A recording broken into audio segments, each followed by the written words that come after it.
कवि तुलसीदास जी का जन्म उत्तर प्रदेश के बांदा जिले में सन 1578 ईस्वी में हुआ था। उनके जन्म लेते ही उनकी माता की मृत्यु हो गई, इसलिए उनके पिताजी ने एक ज्योतिषी को बुलाया।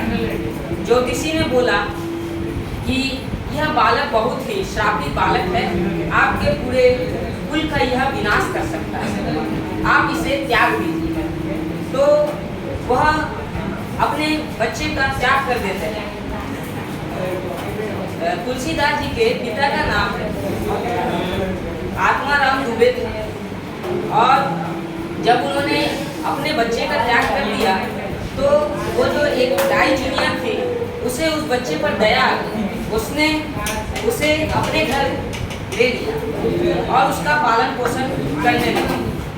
जब वह उसका पालन पोषण करने लगी तब वह बच्चा श्रापित तो था, लेकिन सब सही से चल रहा था। पर जो दाई चुनिया के घर वाले थे वो उसे हर समय बोलते थे कि तुम इस श्रापित बालक को अपने घर में क्यों लेके आ गए, ये हमारा भी विनाश कर सकता है। तो फिर भी दाई चुनिया उसको पालन पोषण करती रही। जब बालक 10 साल का हुआ तो दाई चुनिया की सांप काटने से मृत्यु हो गई, और फिर वह बालक को, जो दाई चुनिया का पति था, वह बालक को घर से निकाल देता है। बालक दर दर भटकता है, लेकिन उसे खाने के लिए कहीं अनाज नहीं मिलता। तब वह एक मंदिर जाता है, वहाँ पे उन्हें एक पंडित मिलते हैं। वह पंडित के बहुत बड़े ज्ञानी थे। जब वह तुलसीदास जी उनसे मिलते हैं तो उन्हें बहुत सारा ज्ञान, गीता का ज्ञान और रामायण पाठ पढ़ाते हैं। और जब वह उनकी शिक्षा पूरी हो जाती है तो फिर उन्हें वाराणसी के एक नरेश के पास भेज दिया जाता है कि अब आप इसे आगे की शिक्षा दीजिए। फिर वह उसे आगे की शिक्षा देते हैं, और जब उनकी शिक्षा भी पूरी हो जाती है तो वो बोलते हैं, जाओ बालक, सदा सुखी रहो और पूरे संसार में राम के नाम का प्रचार करो। तो वो जाते हैं और जगह जगह राम के कथा सुनाते हैं, भजन सुनाते हैं। तो जैसे जैसे तुलसीदास अपना कथा कहानी सुनाते गए, सभी में वह जनप्रिय बन गए, सभी को उनकी कथा कहानी अच्छी लगने लगी। तो एक दिन वह काशी में एक नदी के किनारे अपना पाठ कर रहे थे। उन्हें कहीं से पता चला कि वहाँ पे कुछ उनके साथ होने वाला, उनके राम भगवान के दर्शन होने वाले। तो वह ऐसे ही बैठे थे और पाठ कर रहे थे, देख रहे थे कि फिर देखे कि 2 युवक आ रहे हैं घोड़े पे सवार होकर, और उन्होंने तुलसीदास जी से तिलक लगाया। और जैसे तिलक लगाया और फिर वो चल, और पीछे से एक तोता था, वो बोलता है कि चित्रकूट के घाट पर चंदन लगाए रघुवीर, और जो तिलक करे रघुवीर। तो चित्रकूट के घाट पर भरी संतन की भीड़, तुलसीदास चंदन जिसे तिलक लगाए रघुवीर। तो ये एक दोहा है। तो जैसी वह चल गए, फिर उन्हें याद पता चला कि ये तो राम और लक्ष्मण जी थे जो मेरे से तिलक लगाए। तो फिर उन्हें सोचा कि भले ही मैं उनका दर्शन नहीं कर रहा, मैं उन्हें पहचान नहीं पाया, तो उन्होंने इस बात का अफसोस नहीं किया और वो चल गए। तो फिर जब उनकी कथा कहानी और आगे बढ़ने लगी तो उनका प्रचार बहुत बढ़ने लगा। तभी एक दिन एक आदमी थे वहीं उसी गांव के, जिनका नाम था दीनबंधु पाठक। दीनबंधु पाठक को पता चला कि तुलसीदास जी बहुत अच्छे व्यक्ति हैं। तो उन्होंने सोचा कि अपनी पुत्री का विवाह, उनकी पुत्री का नाम था रत्नावली, उन्होंने सोचा कि अपनी पुत्री का विवाह वो उनके साथ करा दें।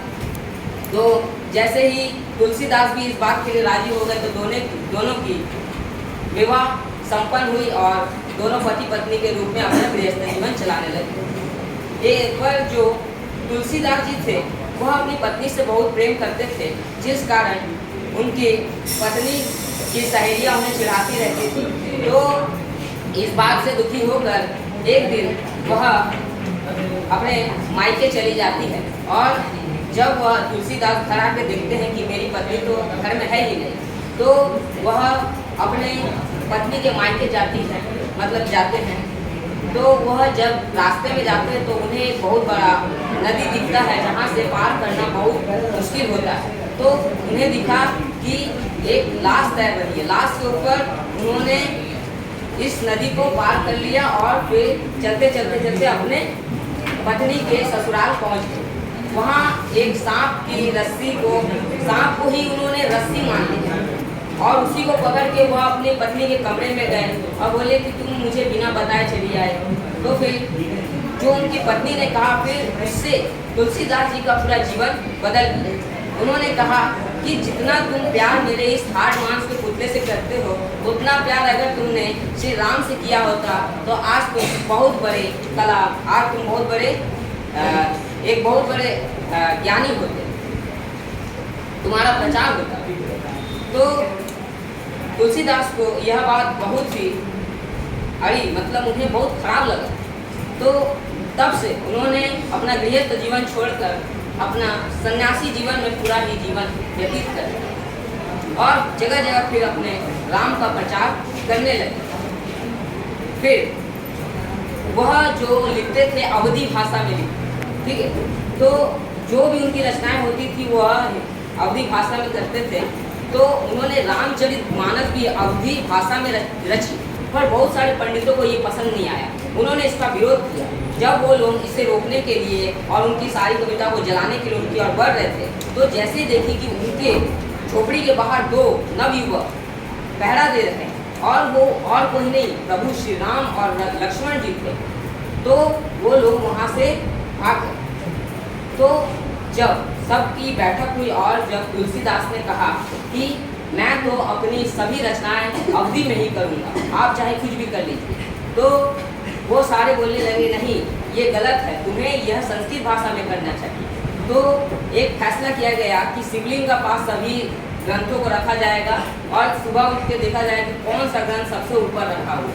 तो जब सुबह हुई तो देखा कि रामचरितमानस शिवलिंग के सभी किताबों में से ऊपर रखा हुआ था। तब से सभी ने श्री रामचंद्र जी के द्वारा लिखा हुआ और तुलसीदास जी के द्वारा लिखा हुआ रामचरितमानस को सबने स्वीकार किया अवधी भाषा में। तब से तुलसीदास को एक बहुत अच्छे संत के रूप में आज हम जानते हैं, बहुत ज्ञानी संत।